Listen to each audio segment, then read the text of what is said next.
네, 궁금한 건강 이야기를 속 시원하게 풀어드립니다. 디지털 건강 플러스 광주 센트럴병원과 광주 MBC가 손을 잡고 전문의를 모시고 건강에 대한 다양한 궁금증을 속 시원하게 풀어드립니다. 자, 오늘은 정형외과 전문의 고길성 원장님 모시고 이야기 나눠보겠습니다. 안녕하십니까? 안녕하십니까? 네. 남성분들은 다소 생소할 수 있지만 여성분들은 굉장히 관심이 많이 가는 그런 질환입니다. 오늘은 여러분에게 무지외반증에 대해서 궁금증을 풀어드리도록 하겠습니다.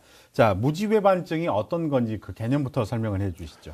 무지외반증은 잘 알고 계실 거예요. 엄지발가락이 새끼발가락 쪽으로 휘면서 네. 돌출 부위에 통증을 유발하는 질환을 무지외반증이라고 합니다. 네.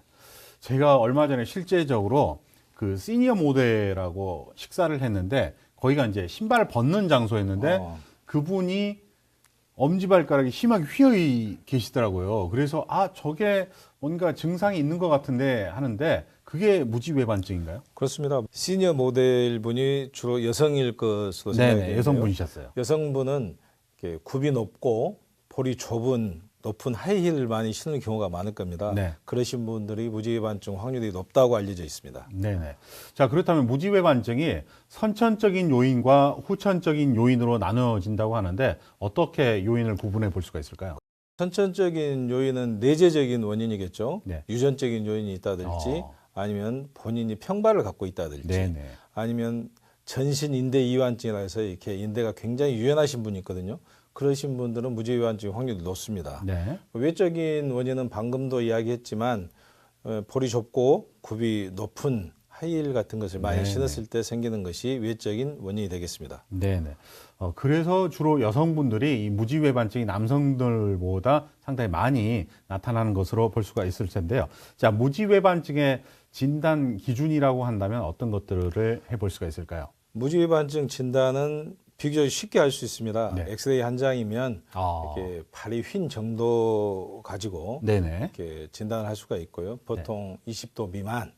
엑스레이를 찍게 되면 발등 뼈와 발가락 뼈가 휘어진 정도의 꼭지점을 찍은 다음에 20도 이상이 되면 수술적인 적응증이 될 수 있고 0도에서 20도 미만, 20도에서 30도, 30도 이상일 때 경, 중, 고도의 네. 변형이 있는 걸로 진단을 할 수 있습니다. 네.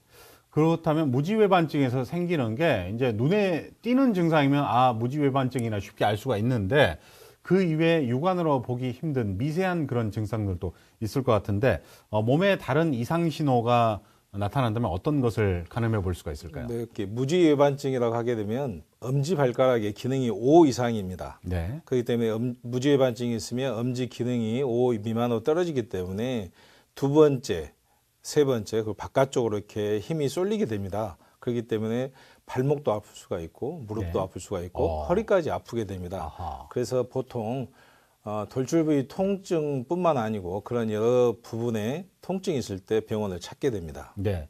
저 같은 경우는 이제 통풍에 가끔씩 이제 아픔을 겪어본 적이 있는데 이 통풍은 그 부위만 이렇게 붓는다거나 아픈데 무지외반증은 그 부위 이외의 곳도 통증이 오는군요. 통풍이라는 것은 주로 이제 다른 관절로 올 수 있지만 엄지 발가락의 변형으로 인해서 두 번째 발가락이라든지 또 지간신경종 이런 것들이 나타날 수가 있습니다. 네, 그렇군요.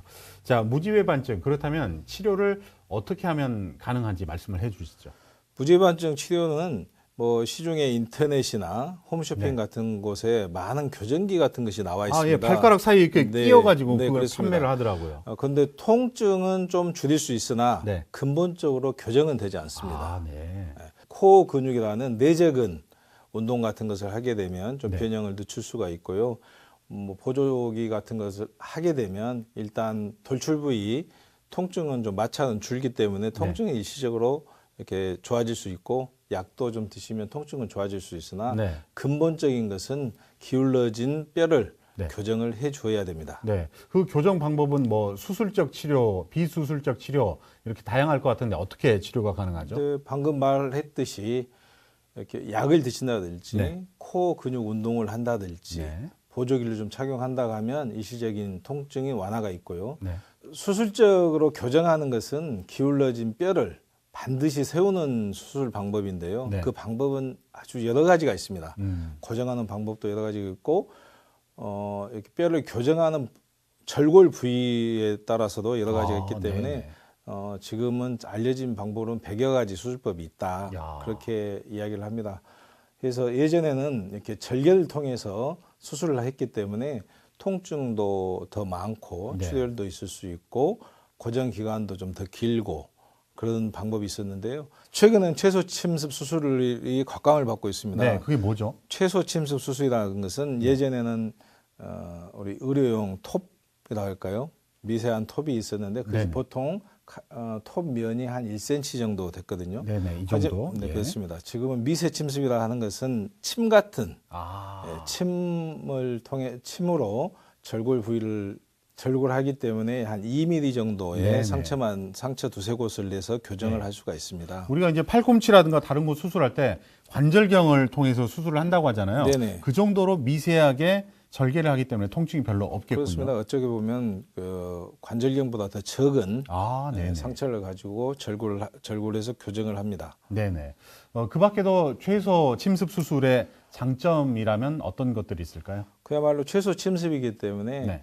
바늘구멍 같은 한 2cm, 2mm 정도 되는 절개 부위가 있기 때문에 뭐 일단 통증이 적습니다. 네. 그리고 골막 박리가 적기 때문에 더 환자분은 통증을 적게 느끼고 또 빨리 회복이 되고 나사도 고정을 하기 때문에 수술 후 이틀 정도면 바로 걸을 수가 있습니다. 네네. 그래서 요즘은 다 바쁜 세상을 살기 때문에 환자분은 빠른 회복, 빠른 일상의 복귀를 원하기 때문에 그렇죠. 미세침습 수술법이 굉장히 각광을 받고 있습니다. 네. 비용 측면에서는 최소 침습 수술과 기존의 수술이 약간의 또 차이가 있지 않을까 궁금해하신 분들이 계실 것 같은데 비용적인 차이는 어떤가요?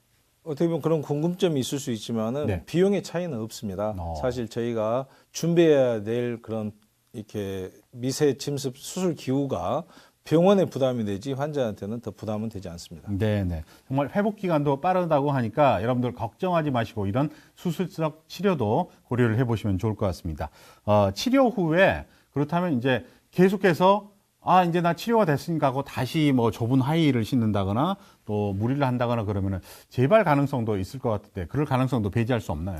재발 가능성은 분명히 있겠죠. 네. 재발 가능성이 있지만 경험이 많고 수술적인 치료를 많이 해본 경험 많은 의사가 수술을 하였을 때 그런 재발도 줄일 수 있습니다. 네네. 치료 후에 그렇다면 주의해야 될 점, 환자 입장에서는 어떤 걸 주의를 해야 될까요?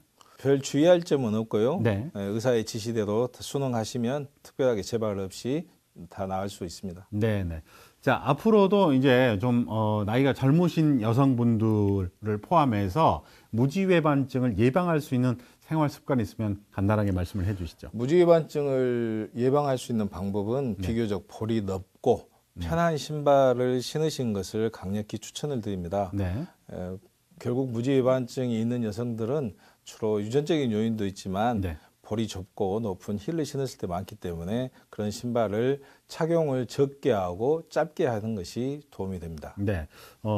어떻게 보면 외적인 그런 아름다움보다는 좀 실용적인 신발을 신고 다니는 게 그래야 할 것 예방하는데 같습니다. 많이 도움이 될 것 같습니다. 자, 지금까지 광주 센트럴병원 고길성 원장님 모시고 무지외반증에 대한 궁금증을 알아봤습니다. 오늘 말씀 고맙습니다. 감사합니다.